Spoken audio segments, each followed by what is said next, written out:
Hello guys, Supitina TV, it's here! Ayan, meron na naman tayong video. Yes, meron tayong video. Ayan, magluluto tayo ng chicken curry. Ayan, pinerito ko muna ang patatas at carrots guys.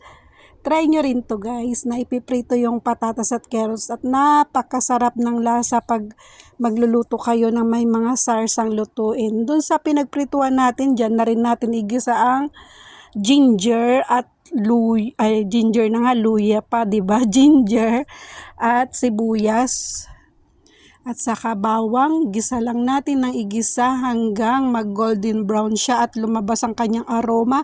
Saka natin buhos at ilagay ang ating chicken guys. Dapat dyan sa chicken natin ay igisa natin para ang kanyang amoy ay mawala ang lansa niya sa ating ginisang bawang. Yun guys, tapos lalagyan din natin ng ating paminta. Yes, pampalasa din yung paminta na yan. Ilagay natin at yung fish sauce na yan para yung aroma din ng ating chicken ay mabango, hindi malangsa. At takpan muna natin, pakuluan muna natin ng ilang minuto. Pagkatapos kumulo ng ilang minuto guys, ayan na, kung nakikita nyo, ang manok naman guys, hindi naman mahirap palambutin. Kaya lagyan na natin ng saktong tubig sa ating gustong sabaw na tansya nyo, kung gaano karami ang mauubos nyo. Ganyan lang guys, yung katamtaman lang, kasi may sarsa ang lulutuin natin at hindi sinigang o nilaga. Ayan, tapos papakuluan ulit natin siya ng konti.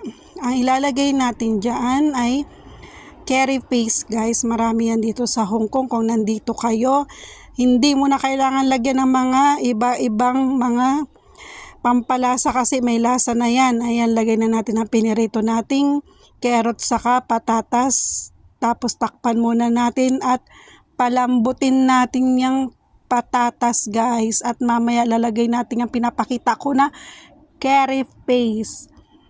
Masarap na yan guys, kasi hindi mo na kailangan maglagay ng kung ano-ano, kasi nandyan na lahat ng mga ricado dyan sa curry paste na yan.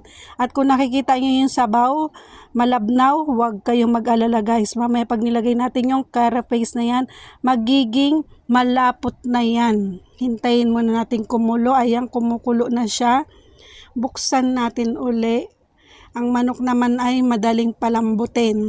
Ayan. Tapos ilagay na natin yung curry paste na yan para makita na natin ang resulta na sinasabi kong maging malambot nga at malapot. Ayan, hintayin natin, pakuluan lang natin ng mga ilang minuto. Kung nakikita nyo, natunaw na yung curry paste. Ngayon, pakuluan lang natin at maglalapot na siya kusa yung sabaw natin ng chicken curry na yan. Tingnan nyo, huwag kayong kukurap.